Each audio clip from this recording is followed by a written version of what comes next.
नमस्कार दोस्तों, आज हम अपरिमेय संख्या को सिद्ध करेंगे। अपरिमेय संख्या किसे कहते हैं, तो सबसे पहले बात करते हैं।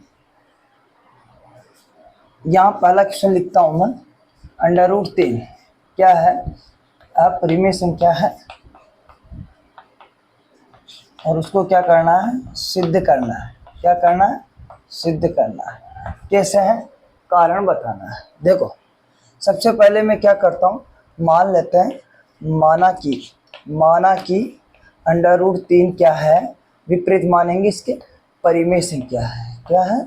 परिमेय संख्या है। परिमेय संख्या को किसके बराबर रखेंगे?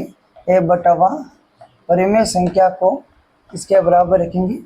a/b के बराबर रखने पर। किसके बराबर? a/b के बराबर रखने पर। a/b के बराबर रखूँगा तो यहाँ रखा मैंने √3 a/b। ठीक है। इसके बाद क्या करते हैं, यहाँ से a और b क्या है? सहभाज्य संख्या है। सहभाज्य संख्या का मतलब होता है, अभी बता रहा हूँ मैं। और यहाँ से b = ≠0, यानी b का मान कभी 0 नहीं आना चाहिए। देखो, सहभाज्य संख्या क्या होती है? जैसे मैंने यहाँ से 2 लिखा और 3 लिखा, 2 लिखा और 3 लिखा। अब इसमें से ये 2 से ही डिवाइड हो रहा है और 1 से डिवाइड हो रहा है। और यहाँ से 3 से ही डिवाइड हो रहा है, 1 से डिवाइड हो रहा है। यानी कि 1 का ही डिवाइड और 2 का ही डिवाइड, 3 का ही डिवाइड, 1 का ही डिवाइड। तो ये कौन सी होती है?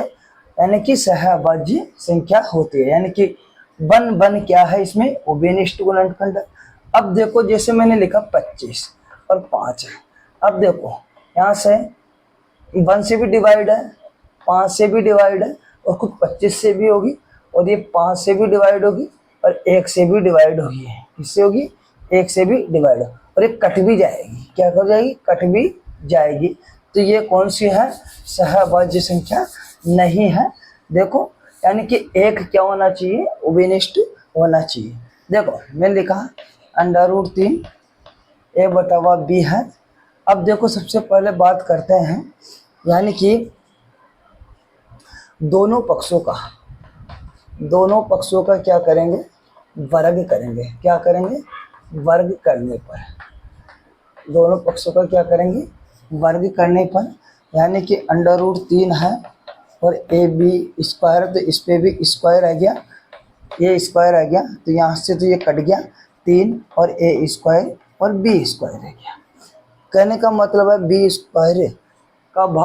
b² को 3 से गुणा कर देते हैं और 3 नीचे आ जाता है, तो यहाँ हो गया b² a²/3। यानी कि 3 से डिवाइडेड है कौन? a², यानी कि 3 का भाग जा रहा है। a² विभाज्य है किससे? 3 से। a² विभाज्य है 3 से, तो ab विभाज्य होगा 3 से। तो हम तीसरा कांस्टेंट लेने के लिए a बराबर आपको क्या लिखना पड़ेगा? यानी कि 3 का कर रहे हो तो 3c लिखना पड़ेगा। क्या लिखना पड़ेगा? 3c। यानी 3c यहाँ लिखता हूँ तो b², यानी कि यहाँ लिख रहा हूँ 3c, तो यानी कि ये हो गया 9c²/3। इससे कट गया तो 3 रह गया। अब देखो, यहाँ से b² है और इसका डिवाइडेड हो रहा है 3 का, और c² आ गया। कितना आ गया? c² आ गया। यानी कि b² विभाज्य है किससे? 3 से, तो b भी विभाज्य होगा किससे? 3 से। अब देखो, मैंने कहा था कि √3 है, √3 है, 3 इसमें भी भाग जा रहा है और इसमें भी भाग जा रहा है, तो ये कौन सी संख्या नहीं है? सहभाज्य संख्या नहीं है। जब अलग अलग का भाग जाता तो क्या हो जाती? सहभाज्य संख्या हो जाती। तो यहाँ लिखना है सहभाज्य संख्या नहीं है। ठीक है। और मैंने लिखा यहाँ से कि अतः हमने जो कल्पना की वो गलत है, वो गलत है।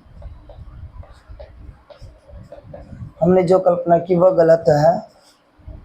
अंडर रूट 3 अपरिमेय संख्या है, अंडर रूट 3 अपरिमेय संख्या है।